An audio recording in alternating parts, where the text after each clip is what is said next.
আত্মীয় স্বজনকে এই 5টি কথা বললে আপনার বিপদ আসতে আর দেরি হবে না। এই 5টা কথা আত্মীয় স্বজনকে আপনি ভুল করেও বলবেন না। বিশেষ করে মেয়েরা তো একদমই বলবেন না, ছেলেরাও এগুলো বলা থেকে বিরত থাকবেন। ইসলামও বলে না যে এগুলো আপনি মানুষের কাছে বলেন, ইসলামও বলে যে এই বিষয়গুলো তুমি গোপন রাখো। প্রথম নম্বরে, আপনার নিজের দুঃখের কথা কখনো আত্মীয় স্বজনের মাঝে, অন্য মানুষের মাঝে আপনি বর্ণনা করতে যাবেন না।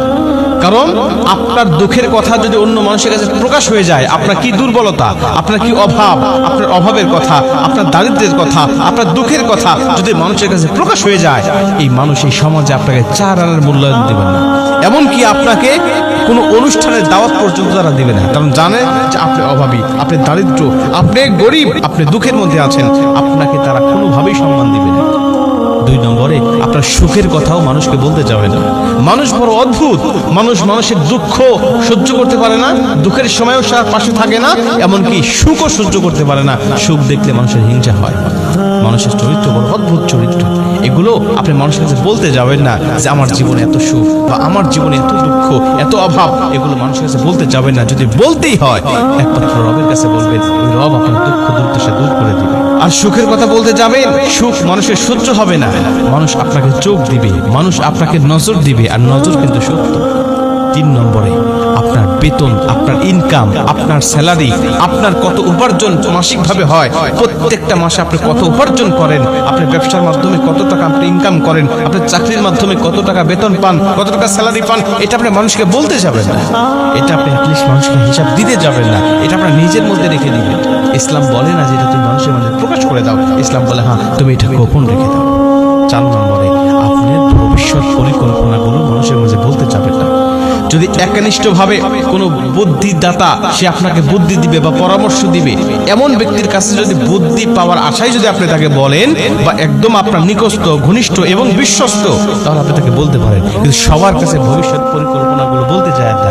যদি পরিকল্পনা জানতেই হয়, যদি আপনাকে কোনো পরামর্শ পেতেই হয়, তাহলে আপনি ইস্তেখারা করে আল্লাহর কাছে পরামর্শ চান। আপনি ব্যবসা করবেন, কোনো সমস্যা নাই, কিভাবে ব্যবসা করবেন আপনি সিদ্ধান্ত নিতে পারতেছেন না, সিদ্ধান্তহীনতায় ভুগতেছেন, আপনি আল্লাহ পাকের কাছে ইস্তেখারা করে বলেন, আল্লাহ অমুক ব্যবসা করতে চাচ্ছি, ব্যবসা আমি লাভবান হব কিনা তুমি আমাকে বলো। আল্লাহ পাক আপনাকে উত্তম সিদ্ধান্ত জানা দিবে।